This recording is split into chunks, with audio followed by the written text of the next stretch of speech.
حضرت عمر رضی اللہ تعالیٰ عنہ کے دور میں ایک طبیب تھا غیر مسلم. اس زمانے میں مدینہ جب مسلمانوں کا عروج تھا, اسلام کا عروج تھا, تو مدینہ ایسے تھا جیسے آج ہمارے یہاں دنیا کے بڑے بڑے شہر جیسے نیو یارک سٹی ہے اور لنڈن ہے. مدینہ ایسے تھا, باہر سے لوگ مدینے آ کے رہا کرتے تھے اسلام سیکھنے کے لیے. تو یہ غیر مسلم طبیب تھے. یہ ایک دن حضرت عمر رضی اللہ تعالیٰ عنہ کے پاس آئے اور کہا کہ 1 سال ہو گیا ایک بھی مریض میرے پاس نہیں آیا, کیا اس کی وجہ یہ ہے کہ میں مسلمان نہیں ہوں؟ حضرت عمر رضی اللہ تعالیٰ عنہ نے اپنے رفقا کو اور صحابہ کرام کو بلایا, کہا بھائی یہ کیا بات ہوئی ہے, ہمارا مہمان آیا ہوا ہے, تم لوگ جاتے نہیں اس کے پاس.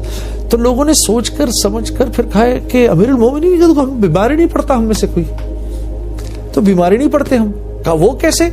کہا ہم لوگ کھاتے ہی تھوڑا کھاتے ہیں اور ایک وقت کھاتے ہیں. اس طبیب نے اپنا سامان پکڑا, حضرت عمر رضی اللہ تعالیٰ عنہ سے عرض کی امیر المومنین نہیں, آپ لوگ تو بیمار پڑ ہی نہیں سکتے, جو کھاتا ہے ایک وقت ہے وہ بیمار کیسے پڑ سکتا ہے. زیادہ تر جو آتا تھا وہ ہمسائے کو بھیج دیا کرتے تھے کہ بھائی حضرت عبداللہ بن عمر کے گھر کھانا پک رہا ہے, اور 1 دفعہ نہیں 2 دفعہ نہیں 3 دفعہ پوچھا بھائی کہ جو میرا جو یہودی ہمسایہ ہے اس کے لیے رکھ لیا ہے کھانا کہ نہیں رکھا ہے, اس کے لیے رکھ لیا ہے کہ نہیں رکھا ہے.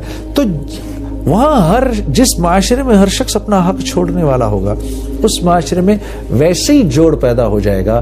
یہ زندگی ہم نے پہلے سیکھنی ہے, پھر پریکٹس کرنی ہے, اور پھر سارے عالم میں لے کے جانی ہے. 3 کام ہمارے ذمہ ہیں. نمبر 1, دین کو سیکھنا, اس کو پہلے سیکھنا, کیونکہ دین سیکھے بغیر زندگی میں نہیں آتا. اللہ نے دین کے سیکھنے کے لیے قربانی کو شرط رکھا ہے, سیکریفائز اس کو ہم کہتے ہیں نا. اور سیکریفائز دونوں طرح کی ہوتی ہے, جان کی بھی ہوتی ہے, مال کی بھی ہوتی ہے. جب میں جان کی سیکریفائز کہتا ہوں تو اس سے میری مراد ہے وقت دینا, ٹھیک ہے. تو ہماری زندگی کے گزرتے ہوئے لمحات میں جو ہمارا وقت ہے وہ دین سیکھنے کے لیے ضروری ہے, شرط ہے. اس کے بغیر دین زندگی میں نہیں آتا.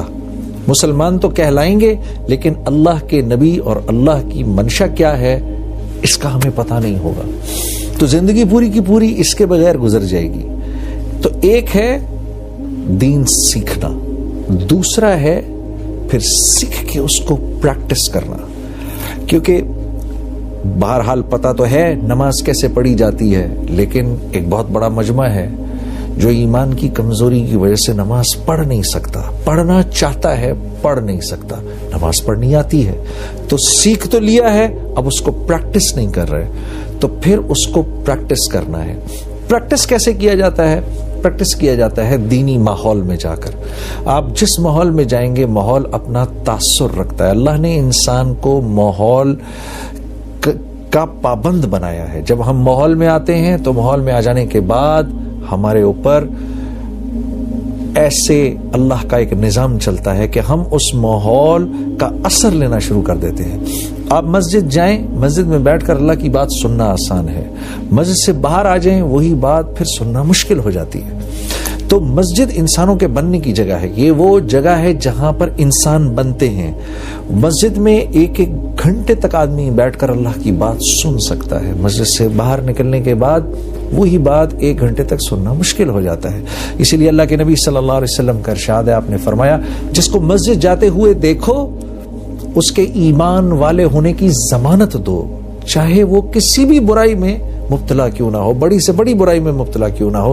لیکن کیونکہ یہ مسجد جانے کا عادی ہو گیا ہے, ماحول کا عادی ہو گیا ہے, اب اس کے لیے دین سیکھنا بھی آسان ہوگا, اس کے لیے دین پر چلنا بھی آسان ہوگا. تو یہ ہماری دوسری ذمہ داری ہے, دین سیکھنا, اس کو پریکٹس کرنا, اور تیسری ذمہ داری ہے کہ پھر اس دین کو دنیا کے ایک کونے سے دوسرے کونے تک لے کے جانا. رسول اللہ صلی اللہ علیہ وسلم کی عبادت سارے عالم میں جا کر کرنا, رسول اللہ صلی اللہ علیہ وسلم کے اخلاق سارے عالم میں لے کے جانا, رسول اللہ صلی اللہ علیہ وسلم کے معاملات سارے عالم میں لے کے جانا, رسول اللہ صلی اللہ علیہ وسلم کی معاشرت سارے عالم میں لے کے جانا. یہ 3 ذمہ داریاں ہیں ہماری اب، اور جو ان ذمہ داریوں پر چلے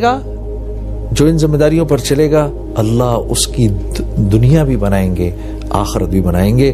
یا ایھا الذین آمنوا ان تنصروا اللہ ینصرکم ویثبت اقدامکم، اے ایمان والو تم میری مدد کرو، ہم تمہاری مدد کریں گے اور تمہارے قدم جما دیں گے۔ اللہ رب العزت بے نیاز ہے، صمد ذات ہے، اللہ کو ہماری مدد کی کیا ضرورت؟ اللہ کا ایمان والوں کو پیار سے سمجھانے کا ایک انداز ہے۔ ایسے علماء کرام ہمیں اس بات کو سمجھاتے ہیں کہ ان تنصروا اللہ ینصرکم سے مراد کیا ہے؟ تمہیں جو ذمہ داری دی گئی ہے تم اس ذمہ داری کو پورا کرو، پھر تمہاری دنیا ہم بنائیں گے۔ عزیز دوستو، جو ایک بات بڑی مشکل سے، بڑی ریاضت کے بعد سمجھ میں آتی ہے وہ یہ کہ آدمی دنیا اپنی خود نہیں بنا سکتا، دنیا آدمی کی بنائی جاتی ہے من جانب اللہ، دنیا اللہ نے اپنے ذمہ رکھی ہے۔ اسی لیے ہم اللہ رب العزت سے دعا کرتے ہیں اللہم انی اسألک حیات طیبہ، اے اللہ مجھے حیات طیبہ عطا فرما، مجھے اچھی زندگی عطا فرما، کیونکہ اچھی زندگی دی جاتی ہے، اچھی زندگی خود زور لگا کے بنائی نہیں جا سکتی، اس کے لیے صحیح طریقے، صحیح راستے پر چلنا پڑتا ہے۔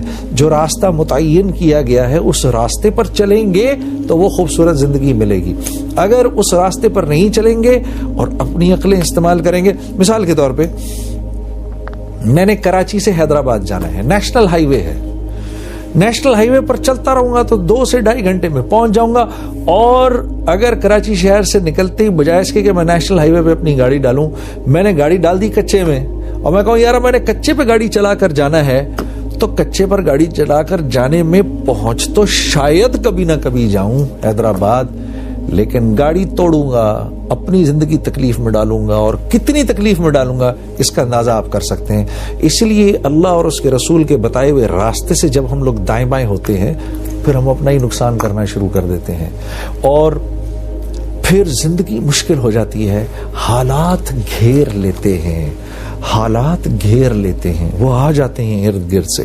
آدمی مصیبت کو یہاں سے ہٹاتا ہے، مصیبت یہاں سے ہٹتی ہے، یوں جاتی ہے اور یوں گھوم کے آتی ہے کہ اب میں پیچھے سے آؤں گی، پھر پیچھے سے آتی ہے اور پیچھے سے آ کر پھر تکلیف دیتی ہے، پھر وہاں سے جاتی ہے، اس کو وہاں سے ہٹاتے ہیں، پھر گھوم کے آتی ہے، اب وہاں سے آؤں گی، اور جب راستے پر تو نہیں پڑتے، مصیبت کو ہٹانے کے چکروں میں پڑے رہتے ہیں، وہ مصیبت وقت کے ساتھ ساتھ بڑی ہوتی جاتی ہے، ہوتی جاتی ہے، ہوتی جاتی ہے۔ دین دیا ہی اس لیے گیا ہے کہ آدمی دنیا کے اندر ایک خوبصورت زندگی گزار سکے، دین دیا ہی اس لیے گیا ہے کہ مختلف زبانوں، مختلف علاقوں، مختلف سوچوں کے اور آئیڈیالوجی کے لوگوں کے ساتھ، اور مختلف ملکوں کے لوگوں کے ساتھ میں مل جل کر کیسے رہوں، جن کی مختلف تہذیبیں ہیں، جن کی مختلف سوچیں ہیں، ان کے ساتھ میں مل جل کر کیسے رہ سکتا ہوں، دین اس لیے دیا گیا ہے۔ لوگ آپس میں اپنا حق چھوڑ کر دوسرے کو دینے والے کیسے بن جائیں، دین اس لیے دیا گیا ہے۔ جس معاشرے میں ہر شخص اپنا حق چھوڑنے والا ہو اور دینے والا ہو، اس معاشرے کے اندر قتل و غارت کیسے ہو سکتی ہے؟ اس معاشرے کے اندر کوئی کسی کے حق پر ڈاکہ کیسے ڈال سکتا ہے؟ ڈالے گا ہی نہیں، وہ تو معاشرہ ایسا ہوگا۔